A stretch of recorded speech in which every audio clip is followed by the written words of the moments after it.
बरेच दिवसानंतर मी थोडं काहीतरी बाहेर आले. ते अगोदर मी माझ्या घरातलं आजचं रुटीन सांगते. आज सकाळी मी माझ्या घरातलं सर्व काम आवरून घेतले होते.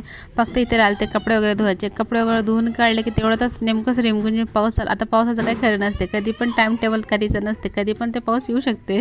त्यानंतर इथे चला मला पाऊस आला तर लगेच ते कपडे वगैरे काढून घेतले. जेवढे ओले होऊन जाणार तेवढे तर झालेच ओले, आणि थोडेफार काही ते वाढले होते ते काढून घेतले पटकन. त्यानंतर इथं मस्तपैकी संध्याकाळी आवरून घेतलं होतं. आज मी बरेच दिवसानंतर नॉनव्हेज घ्यायला आले होते, कारण की आशू पप्पा आज खूप जास्त उशीर होत होता घरी यायला. तर मला मस्तपैकी नॉनव्हेज वगैरे आणून घेते.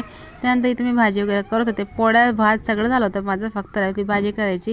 मी चुलीत करेंट टाकलं होतं भाजायला. मागच्या टायमाला चुलीत करेंट टाकलं होतं भाजी करायला, तर एकच नंबर भाजी झाली होती. चला मला परत तशीच भाजी करते.